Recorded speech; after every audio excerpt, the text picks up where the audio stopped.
people are looking to get rich quick. You will lose your money. Understand what 10% means. If you put $100 into an investment and you paid $110 at the end of that year, that is a very good investment. And people are looking at that and say, what, you mean I get $10? Try. Go and try investing in something. Try putting it in the bank and see how much you get. Try investing in a business and see what you'll get, yeah? And when someone's telling you that they'll double your money, yeah, that's probably a code word for you will lose your money.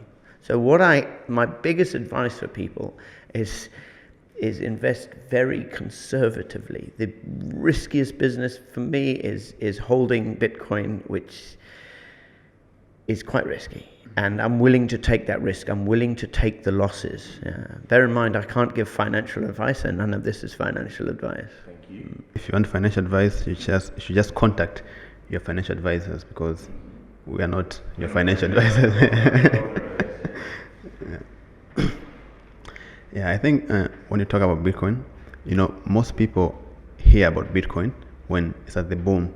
Because when it's at the boom, that's when the media start talking about it. And people would start rushing into it, thinking that they'll make millions in 1 month, 1 week, which is all a lie. And that's why they get scammed. And I really liked when you talked about someone can get scammed even like when trying to buy a farm. But that doesn't mean that farming business is a scam. When you try to buy a house, but you don't have any knowledge on how to purchase a house and you get scammed, doesn't mean real estate is a scam. So what I would advise, if anyone tries to get into Bitcoin, first of all, you should just take your time and do your own research, because you cannot just put money in anything that you don't understand, because you'll either lose it or get scammed. So knowledge is very important. That's a very good point. And the thing is with cryptocurrency is it's not very regulated, which means it's a bit like the Wild West in terms of the leverage trading. So leverage trading is where basically you put your Bitcoin in a wallet. That wallet says to you, we'll lend you money to trade Bitcoin. Trading Bitcoin is guessing if it goes up or down. So in Tanzania, for example, there's trading Forex. Okay, so trading Forex, I've tried once or twice. It can get quite exciting. But at the end of the day, you tend to lose, I tend to lose, because it becomes betting, it becomes gambling. There are some ways you can look at technical advice, technical drawings. You can look at the graphs and what they're doing. There are some people that can trade like that, but 95% of people cannot trade. So the problem is with Bitcoin is you get addicted to the massive gains. And then when it's not gaining massively, you think, okay, I will leverage, which means, I will 10x it, 10 times it, to feel that dopamine rush of the massive gains again. You will learn, we've all learned, I've lost money, and I've learned. No such thing as loss, just learning. This one day, I actually was doing my own research. I was trying to see what the best investment that had a highest return in the last century, and Bitcoin came up on top. I think a lesser known investment was the Zimbabwe $100 trillion bill. It was, we used to buy them at 20 cents, and they're currently traded at $150. It's a nice markup. That's in 10 years. That is a nice market. Going back to Bongo Zozo speaking Swahili.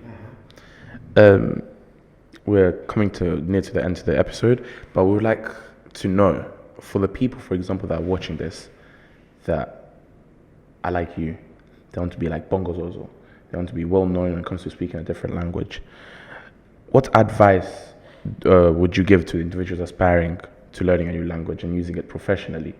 Because we could say that you're using it professionally. Being told to become an ambassador for tourism is a professional thing. I mean, the secret is to come here and learn it here. I tried a few lessons in England and didn't take off. Also, I'm not sure whether you have a choice, actually. It's something that you just have, not the language, but if you have a love of Tanzania, I can't tell you have a love of Tanzania. There's some people that come here. For example, there's this TikToker. I'm meeting him tonight, actually. His name's Jesse. He's an English guy. He's got 500,000 on TikTok, and he reached out to me. But he was working in an NGO in Arusha, and he picked up Swahili very quickly as well. Liking the ladies again. It's always the lady. I can't tell you. I can't say, look, come here and like the ladies, because it's just something. It's this limbuata they have. That just you just, for some reason you say, I have to stay in this country. I have to marry you. He's found himself, this Jesse guy. He's found himself a girlfriend from Moringa, actually, and they're planning on getting married. I think I'm going to be the mshenga, the what's that called, the best man, I think. But that's the thing. I personally have at AFCON. If you remember, in AFCON in Cairo, I was the only white guy there. But this AFCON, there's three of us. There's myself, there's Jesse, and there's a Swedish guy as well. A lot of times when you are successful in a certain area, you can be very jealous of other people invading that area. So that's not the same with me. When I break into a boys' club, I leave the door open for others. Yeah. So this means if there's any people learning Swahili and stuff, they should join up with me, and we can do some collaborations, and we can just enjoy that the ride of learning new words. We can say, okay, the new word, say Wamchongo after everything. People laugh. Maokoto, we're using Maokoto for Christmas. Maokoto at Christmas. Laughter, laughter, laughter, laughter. For anyone who wants to learn Swahili and wants to enjoy the ride with Bongo Zozo. Yeah, just connect with me and I'll hook you up with, travels. We'll be going somewhere. I was saying, look, we're supporting some athlete, and, if let's say you're from, pick a country, pick a random country. Sweden. We've got a Swedish guy. We can have another Swedish guy. Yeah, we go there Germany. for a midnight run. Germany, I go to Berlin. I'm friends with Isaac Sapetu. He's a great guy. Now, Germany, I'm going there to get the Fuvu ya Mangi Meli be returned. Okay, so what's happened there? Yeah, it's during the colonial period in Germany. Nice picked country. During the German colonial period, the Germans killed one of the rebel leaders, and his name was Mangi Meli, and they took his skull to Germany and put it in a museum. And he's a Chaga guy, a very old man who's the grandson of this guy, and he wants compensation. He wants the skull back and compensation. But the problem is, it's hard for him to go to Germany. It's not hard for me to go to Germany. So I'm going to meet him over Christmas when I'm going to Moshi to get counted for their annual census, because of course Mama Jessica is from Moshi. When I'm going there, I'm meeting this guy, and I'm saying, look, I will take your case to Germany. And when I'm there, I'm friends with Isaac Sapetu. Isaac Sapetu is Wema Sapetu's brother. We're good friends there. Now, let's say there's some white German guys want to learn Swahili. I'll say to them, look, do you want to join our campaign? Come join our campaign to get this. So the point is, I've got some very exciting plans. We're doing something in every country. And if you want to come along, come along. Come along. Yeah.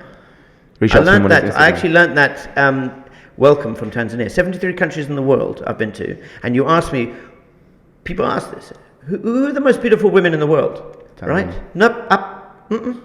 Nasema ukweli, chukia or si chukie, I'm telling you the truth. Ethiopians are the most beautiful Africans, even in Africa. Japanese women, I'm sorry, Tanzania are up there in the top 5.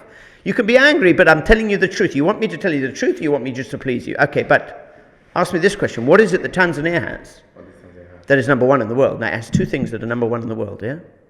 Now, I know I'm ambassador of tourism. I should say it has the best landmarks, the best mountains. It's in the top 5, once again. But the best things that Tanzania has, and I'm telling the truth now. Because if I wasn't telling the truth, I'd say they're number 1 for everything, yeah? For food, they're number 3, number 2, There's some of this Vietnam's an amazing. But number 1 in the world, Tanzania has the best welcome. And it also has it doesn't translate well in English, humanity. Utu. Yeah, the humanity. A Tanzanian will he will when you have small problems, he'll abandon you with your small problems. But when you have big problems, yeah, and I mean big problems, they will save your life. And I mean when someone dies, when your father dies, yeah, you will be saved by a Tanzanian, and that is Utu. That's humanity. That one there. So yeah, there's the naked truth about Tanzania. So actually, the first day I saw Bongo Zozo was my mom. She lives in Australia. She tried to send to me a video view talking about dual citizenship and the importance of it. So I saw you talking about it, and I was very impressed with the way you were trying to explain and the importance of it. It was through social media, but I really want to know your real story. Like, how did you become so popular? As I said, like, almost everyone in the streets know you. They know your face. Okay. So it started at the AFCON game between Tanzania and Senegal, in 2019. I like to travel. I like to travel for a purpose. I was actually at that game that we qualified for AFCON for the first time in 39 years. I then said, well, there's a game between Tanzania and Kenya actually at AFCON. That's the one I want to go and see. But I'm there, so I went to see the opening game, and we lost to Senegal. But afterwards, what happened actually, when the national anthem was being sung, you see, I sing very, very loudly. Yeah? And so SuperSport picked up this white guy with a big beard singing the national anthem so loudly. So Millard saw that video and said to his journalists there, go and interview that Mzungu. Yeah? So after the match, we're being interviewed. Now, I'm a positive person, okay? I always see the positive. Because we lost 2-0 to Senegal. So all the post-match interviews were, we lost to team, the bouncer, we were taking on the bouncer and this. I didn't care. I said, of course we're going to lose to Senegal. Yeah, I don't care. It's the first time in 39 years we're here. That's what I like. And I love Tanzanians. I said, Tanzanians have fujo. Fujo meaning mayhem. Then I thought about that word. That's too much. I have to soften that word. So I said, fujo siomiza. Harmless mayhem. So when people saw that, they said, this guy knows and loves Tanzania. That's what I was talking about. When you're learning the language of Tanzania, the people that learn Swahili fluently are the ones that love Tanzanian people. Because fujo siomiza was a word that has never been said before, but it made total sense. And of course, Tanzanians are very open to new words. The language picks up new words from different languages all through its history, right? So that word became a word that was said even in Parliament. The people in Parliament were saying, fujo siomiza, harmless mayhem. Yeah? And so that started me off. Now the thing is in social media, and this is a lesson for social media, everybody who wants to succeed in social media, you've got to constantly be rebranding. You've got to come up with new stuff. I wouldn't be around today 5 years later saying fujo siomiza, although I do say that all the time. That's not my only trick. I've been learning new things. So as well as being a fan of Taifa Stars, people then, did videos with Mama Jessica, and people said, this guy lives with this woman for 24 years, and they've been through some kind of breakup and divorce, and now they're living like an African style. We like this, and they like Mama Jessica. And then I moved over to traveling, vlogging in Swahili. Nobody does that. And then what you point there is dual citizenship. So what happens, my biggest following are the diaspora. Okay, so these people watching the diaspora, like you say, you were sent a video by a relative in Australia. That makes total sense. I tell you why, because I used to go to those games in Benin and Madagascar, and I used to live stream from the stand. So that a supporter in Australia, there's no way they could see that. How can I see Tanzania versus Benin in Benin?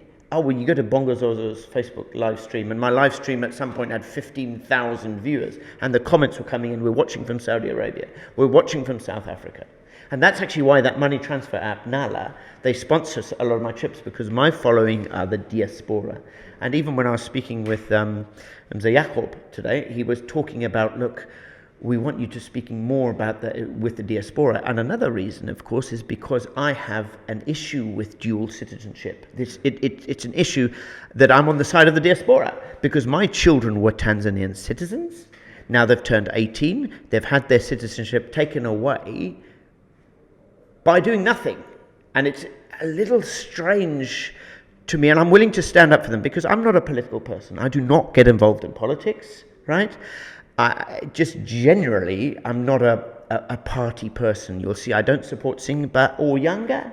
Yeah, I don't like to put myself in one group over another group. I'm a unity person for the world. Okay, so I never get involved in politics for that reason. Okay, party politics. But if there's something that is affecting my children that's a political issue, for example, dual citizenship, I will stand up.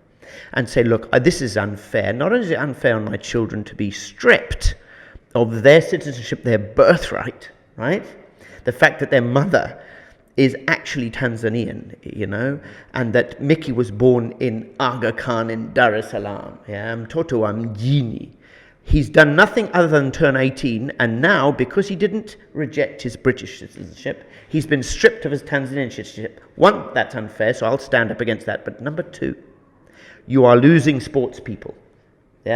When Taifa Stars go and play against these other teams, when we were in Benin, there were players there that had never been to Benin. Their grandmother was from Benin. You're Beninian now. We will lose. You see it all the time. You see these sports people being offered another citizenship. And I'm talking black Tanzanian people. We're not talking, I understand dual citizenship has a major problem because Tanzanians are quite scared of foreigners, right? For whatever reason, 70 years ago this happened. 70 years ago Britain were at war with Germany. I'm not scared of any German. Things changed, but I understand people are nervous about dual citizenship here because they think that Chinese people are going to come and buy all the land. Okay? That's a different issue. I'm talking about Tanzanian black people losing their citizenship rights and losing the ability to play for our national team. We won't advance very quickly. So that's why the diaspora are very interested in what I've got to say, and that's why it's nice. Okay, today I'm doing an interview in English, hoping that they are going to enjoy that. It's an interesting part of it. And guys, that sums up the whole episode. We are here with Bongo Zozo. We talked about how his came about. It's the women. So if you want to learn the language, the summary is love the women there. And we also talked about his venture in Bitcoin. We also talked about how he became Bongo Zozo. And we also talked about how he became an ambassador for tourism. But all in all, for what I took in is that losing, there's no such thing as a loss. It's learning. You either win or you learn. So take that in.